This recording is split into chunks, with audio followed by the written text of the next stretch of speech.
This wasn't a restaurant, no one here was serving customers, and I wasn't invited as a tourist. Just a few minutes earlier, we had never met, but somehow I was already sitting around their family table, sharing a meal and listening to their laughter. Why would a complete stranger be invited to share a family meal?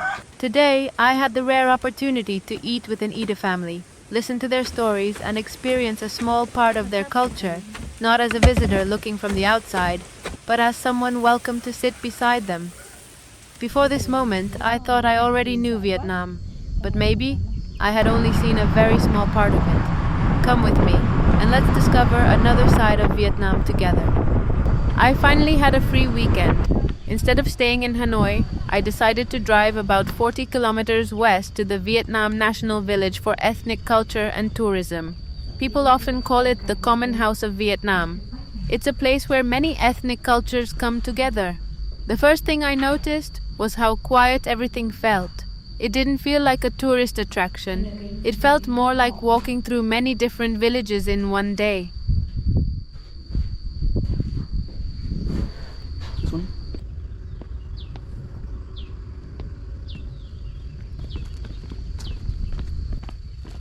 As I wandered deeper into the village, one place quietly drew me in.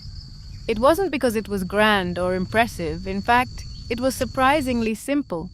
Standing beneath the warm morning light, the Cham Tower seemed almost silent, as if it had been patiently waiting here long before any of us arrived. The red bricks weren't perfectly smooth. Time had left its marks on every surface. Yet somehow those imperfections made it even more beautiful. I stood there for a while without saying anything. Sometimes you don't need to understand everything to appreciate it. You just need to slow down long enough to feel it. A gentle breeze passed through the trees. The only sounds were birds singing somewhere in the distance and footsteps echoing softly along the path. For a moment, it felt as though the outside world had disappeared. Not far from the tower was a traditional Cham house. As soon as I stepped inside, everything felt calm and welcoming.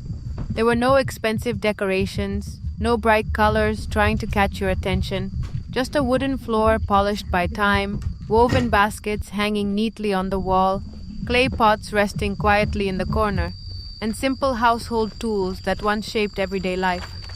Nothing here seemed to exist for display. Everything had its place. Everything had a purpose. Walking slowly from one corner to another, I found myself imagining the people who once gathered here. A family sharing breakfast before the sun rose.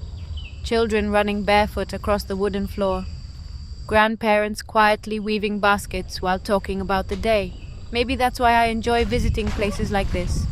Not because they show me the past, but because they remind me that, no matter where we come from, home has always been built from the same simple things. Family, shared meals, hard work, and the little moments we often forget to notice. As I stepped back outside, I realized I wasn't just looking at a traditional house anymore. For a few quiet minutes, it felt as if I had been invited to see life through someone else's eyes. After that, I visited the Chu Ru house. By now, I had seen many different homes, different roofs, different kitchens, different tools, different ways of living. Yet somehow, they all felt familiar. Inside the Chu Ru house, everything was quiet and simple. Nothing looked expensive, but everything felt useful and warm. The more I walked through these homes, the more I understood that culture is not only in festivals or traditional clothing. Sometimes culture lives in the kitchen, in handmade baskets, in the fire, and in the small corners of everyday life.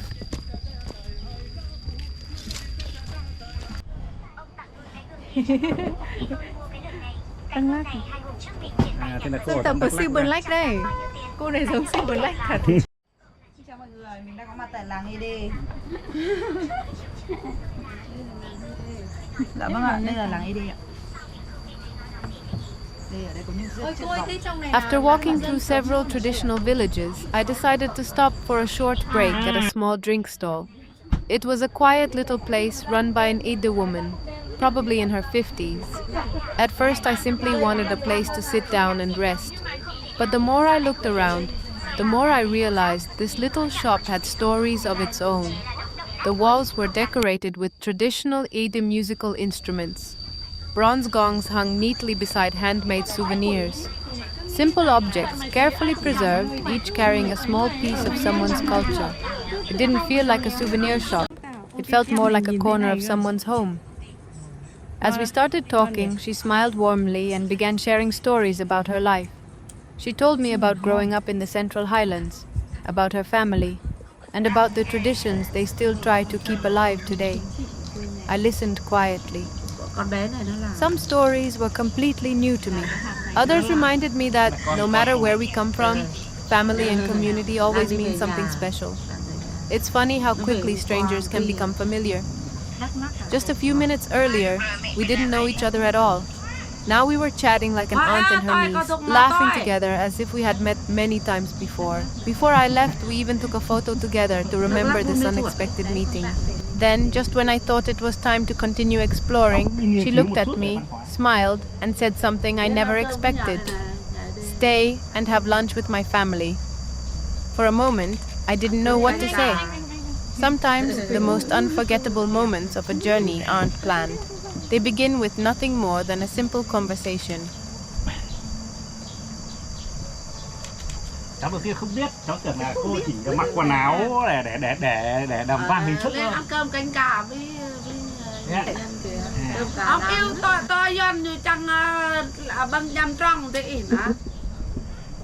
Yêu dân khách tòa chỗ nè. Chân này, chèm này, khỏi rồi đấy. Đến ở đây. Ra nam yêu dân tòa chỗ đây họa bên hẳn phèo. Đấy là tiếng gì đây? Cô vừa bảo gì? Nói là kêu khách lên trải nghiệm ăn cơm. Nè, yêu nè, khách trải nghiệm họa thế. Nè, như chẳng ngon lồng thử là bằng nhằm trong đó này thì. Người thích quá. Cô đấy cũng là nghệ nhân ở đây ạ. Nhưng mà họ cũng là Cùng người quê. Vâng, cùng họ. đó, thế anh tí nên xin. A few minutes ago, I was just a visitor passing through. Now, I had become an unexpected guest at someone's family table. I never imagined that a short conversation at a small drink stall would lead me here. There was nothing fancy about the meal waiting for us. Just a few simple dishes, carefully prepared and placed in the middle of the table. A bowl of steamed rice, a pot of kankanao bao, a traditional Ede soup, a plate of braised pork rich in flavor, and a pitcher of cool herbal tea made from trasam, gently fragrant after a long walk under the sun. Looking at the table, I realized something. A family's warmth is never measured by how many dishes they prepare. It's measured by how willingly they invite you to sit down beside them. The soup was the first thing I tried. She smiled and told me, "You should taste it while it's hot." I took a spoonful. Almost immediately, the heat of the chili spread across my mouth. Normally, I don't eat spicy food. In fact, I've almost never eaten fresh chilies in my life. For a second, I wondered if I had made a mistake. But then something changed. The sweetness of the bottle gourd slowly appeared. The gentle flavor of the eggplant blended perfectly with the rich broth. The spiciness wasn't trying to hide the ingredients. It simply made every flavor come alive. It was completely different from anything I had tasted before. Sometimes the most unforgettable food isn't served in famous restaurants. It's shared around an ordinary family table. As we ate together, our conversation continued naturally. She began telling me about the Ada way of life. One story in particular stayed with me. Unlike most families I grew up knowing, the Ada people traditionally follow a matrilineal culture. The family name is passed down through the mother's side. After marriage, the husband moves into his wife's home. Women play an important role in preserving the family and keeping generations connected. Then she pointed to a symbol I had noticed earlier and smiled. It represented a mother's breast. To the Edi people, it is more than just a symbol of motherhood. It represents life itself, love, care, the bond that holds a family together. As she spoke, I wasn't thinking about history anymore. I wasn't thinking about traditions either. I was simply listening to a mother, sharing the values she hoped her children and grandchildren would never forget. By the end of the meal, I realized I hadn't just tasted traditional Ede food. For a brief moment, I had been welcomed into their everyday life, and that, more than anything else, became the most memorable part of my Đắk Lắk ăn hơi journey. cay thật. Cay thật. Cái gì bữa gần Gần đi xem Mỹ Đình. bưởi diễn đó hả? Đúng rồi, đúng quê bưởi diễn đấy. Bưởi quả bưởi ấy, nổi tiếng đấy nhỉ. Em sang Hà Thoa mà để. Không. Đó, hôm nào cô là Khi nào rảnh đi lên. chiếu lưu số. After lunch, I thanked everyone for their kindness and asked if I could stay a little longer to experience their daily life. They smiled and simply said, "Of course." From that moment on, I no longer felt like a visitor. I felt like someone who had been welcomed into their home. The first thing that caught my eye was a little cat sleeping peacefully beneath the stilt house. It lazily opened its eyes when I walked closer, looked at me for a second, then curled up and went right back to sleep. Nearby, a group of chickens wandered freely around the yard, scratching the ground for food as if they had all the time in the world. There were no busy streets, no traffic noise, just the sound of chickens clucking, the wind moving gently through the trees, and the quiet rhythm of everyday life. It was incredibly peaceful. As I walked back inside the house, my attention was drawn to a beautiful set of bronze gongs hanging neatly on the wooden wall. I've seen gongs many times on television and in photographs, but standing right in front of them felt completely different. Each one carried its own marks from years of use. They weren't simply musical instruments. They felt like storytellers, quietly preserving memories of festivals, family gatherings, celebrations, and generations that came before. I gently reached out and touched one of the gongs. For a brief moment, I wondered how many hands had touched it before mine. Then came another unforgettable experience. They invited me to try rượu, the traditional rice wine shared through long bamboo straws. Everyone gathered around the jar, smiling and encouraging me to take the first sip. The wine tasted gentle, slightly sweet, with a light aroma that lingered pleasantly. But what stayed with me wasn't the taste. It was the atmosphere. People weren't drinking because they wanted to drink. They were drinking because they wanted to be together, to laugh, to talk, to celebrate another moment shared. Before leaving, I was invited to try pounding rice with the traditional wooden mortar and pestle. It looked surprisingly easy until I picked up the heavy wooden pestle myself. Every movement required balance and rhythm. After just a few tries, I couldn't help but laugh at myself. It suddenly made me appreciate how much effort goes into something as ordinary as a bowl of rice. As the afternoon slowly came to an end, I took one last look around the house. I had come here hoping to learn about Eid culture. Instead, I found something even more meaningful. Not in the gongs, not in the rice wine, not even in the traditional house, but in the warmth of the people who welcomed a complete stranger as if I had always belonged. Sometimes, the most memorable part of a journey isn't the place you visit, it's the people who make you feel at home.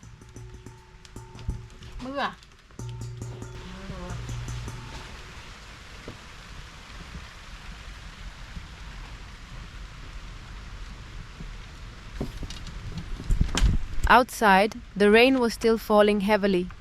The sky had turned grey, and the sound of rain covered almost everything around me. For a moment, I just stood there under the roof of the stilt house, looking at the wet ground, the quiet trees, and the family I had just shared this unforgettable afternoon with. I don't know if it was the rain outside, or the rain somewhere inside my heart, but something made it hard for me to leave.